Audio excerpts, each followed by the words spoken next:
Todo mundo tenha feito uma boa viagem e queria fazer um pedido para vocês.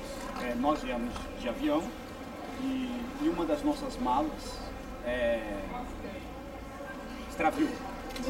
E era justamente a mala de tênis do professor Celso. Então, se alguém tiver um tênis para emprestar para ele, eu te agradeceria. Ele calça 32. Então, agradeço. Se alguém puder fazer esse favor, para nós seria extremamente importante. Bom, mas enfim, nós chegamos aqui faz um tempo mesmo, já tínhamos feito esse caminho.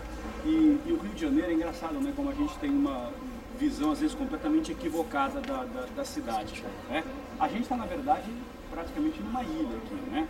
Eu não sei se vocês conhecem um pouquinho o Rio, mas se vocês andarem até a rua Vinícius de Moraes, não é? Virando à esquerda, você está na praia de Ipanema, não é?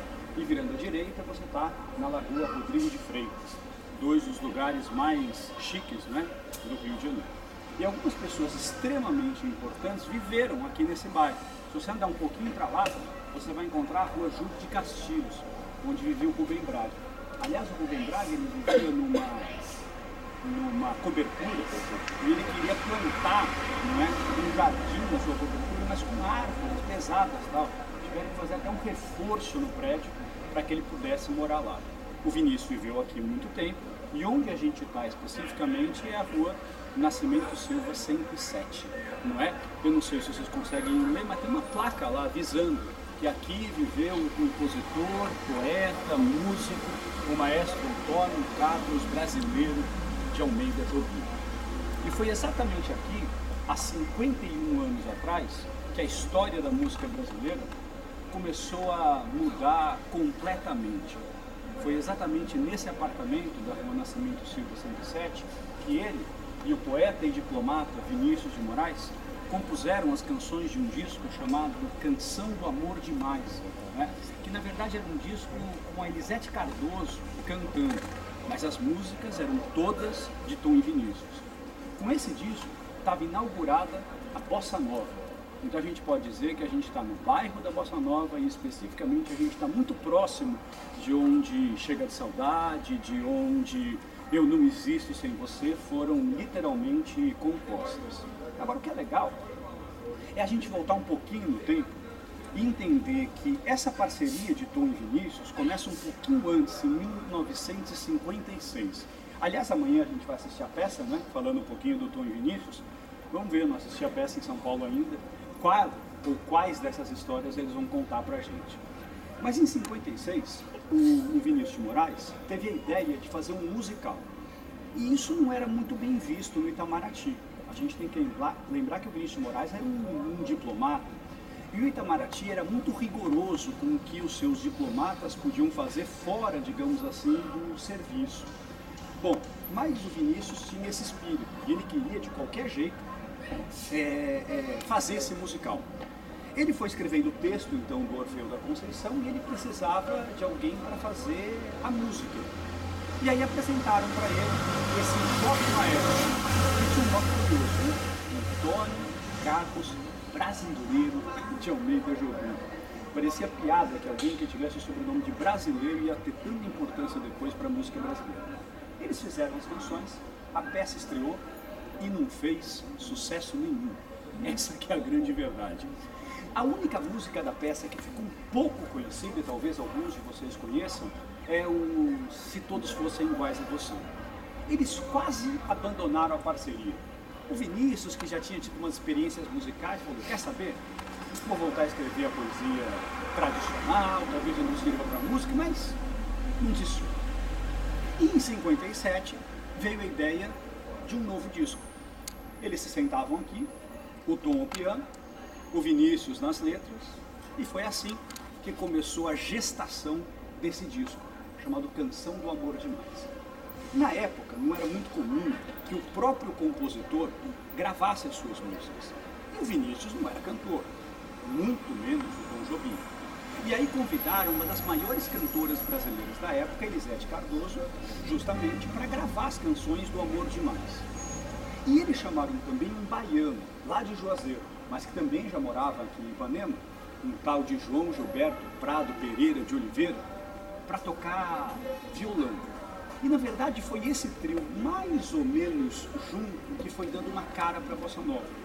O Vinícius fazendo a letra, o Tom fazendo a música e o João Gilberto inventando, digamos assim, aquela batida tão característica do violão da bossa nova. O disco foi lançado em 1958 e na voz de Elisete Cardoso não chegou a fazer grande sucesso. Fez sucesso mesmo a versão do João Gilberto de Chega de Saudade, que era a primeira música do disco. Mal eles sabiam que estava sendo inventada a bossa nova. O nome bossa nova já existia e ele era uma referência às novidades musicais brasileiras dos anos 50, 58, 59, em oposição ao samba de morro. Era curioso isso, né? O Rio de Janeiro sempre foi uma cidade muito musical, mas é interessante pensar que a música do Rio de Janeiro sempre esteve ligada à malandragem da Lapa. A gente vai conhecer os arcos da Lapa, não é? A malandragem dos morros, nós não vamos conhecer os morros, não é? Mas em 58 a música veio para a Zona Sul. E por que a música veio para a Zona Sul? Sobretudo porque o Brasil vivia um período de relativa tranquilidade econômica. Era o governo Juscelino, aquele sonho dos 50 anos em 5, ninguém segura esse país. E de repente os jovens universitários, que sabiam agora um pouquinho mais de violão, de harmonia, que conheciam jazz, achavam que podiam fazer música. Mas não era uma música qualquer, era uma música que respeitava um pouquinho das tradições, digamos assim, do samba de morro, principalmente nos assuntos. Os assuntos da bossa nova são justamente o quê? Os assuntos do amor. E aí muita gente acusa os bossa novistas de não terem tido preocupação social. E eles não tinham mesmo. Eles falavam de barquinho, de violão, de apartamento. Porque o Brasil, por incrível que pareça, no final dos anos 50, tinha uma vida relativamente tranquila. Quando o João Gilberto grava o Chega de Saudade, a música brasileira vive um turbilhão. Só para vocês terem uma ideia, em 1958, um tal de Caetano Veloso tinha 16 anos, 17. Um tal de Gilberto Gil tinha mais ou menos essa idade. O Chico era um pouquinho mais novo. Mas todos eles, quando ouviram Chega de Saudade, decidiram a mesma coisa. Nós queremos ser músicos. Eu vejo muitos alunos perguntando assim, poxa, por que a música brasileira dos anos 60 era tão profícua e hoje a gente não tem mais compositores de alto nível? A explicação, a bossa nova.